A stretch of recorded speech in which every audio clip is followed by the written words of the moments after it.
On se sent comment quand on vient dans la boîte à questions pour la première fois?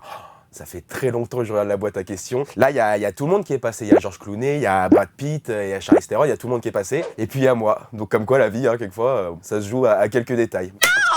Ow! Ow! Ok, c'est bon, on est prêt. En quelques mots, qui est Pierre Delahousse? Créateur de contenu, plus basé dans l'humour, mais aussi qui parle de musique, de ses passions, de sport, de plein de choses. Non mais là, on a affaire à un starbé du ciboulot. Sauter dans l'eau à 6h du matin à Bora Bora. Oh, ça va pas ou quoi? Moi aussi, je peux être très foufou dans ma tête. Je peux être le foufou du village s'il faut sauter dans l'eau à Bora Bora à même 5h30 du matin. Je peux le faire, moi. On te demande souvent si tu es de la famille de Laurent Delahousse. C'est un gros problème, ça. Parce qu'il y a des gens qui m'envoient des messages quelquefois, qui me disent « Ah, ton père, il a encore dit de la merde à la télé et tout. » J'étais en mode « Qu'est-ce qui se passe ?» Parce que moi, mon vrai père, c'est pas Laurent Delahousse. Je me dis « Qu'est-ce qu'il a... Il s'est mis une cuite, il est sorti d'un bar et quelqu'un l'a interviewé, il a raconté de la merde, mon père. » Et à chaque fois, je connecte pas. Ton premier souvenir musical, raconte-nous. C'est le premier album qu'on m'a offert, c'était un single d'Emmanuel Moire. Et j'aimais bien. Mais sinon, le plus stylé, c'est celui que j'ai acheté avec mon vrai argent, c'était Random Access Memories de Daft Punk.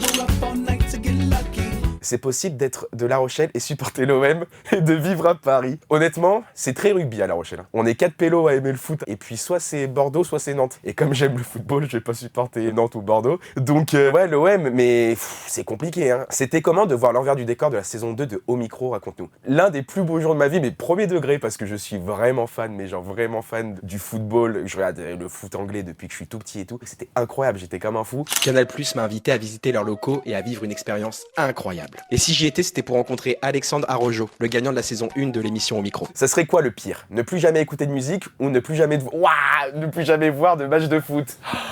Aïe aïe aïe, vous êtes dur! C'est comme si on disait ton père ou ta mère, là. La musique, en fait, c'est tout le temps. Un match de foot, c'est le week-end. Je peux jouer quand même au football. C'est plus Ok, bon, je peux jouer au football, donc je vais dire ne plus voir un match de foot. C'est comment d'être en colocation avec Yas encore, raconte-nous. C'est en même temps un supplice et de très bons moments. Faut déconnecter le cerveau, il faut dire, bon, tout ce qu'il y a autour, on calcule pas et on prend que le positif. Mais c'est particulier. Et je pense que ça serait bien qu'il y ait un peu comme ça, là, une sorte de télé-réalité et qu'on nous mette des caméras à l'appartement, ça serait très drôle, je pense. Les gens qui boivent du matcha, on en pense quoi?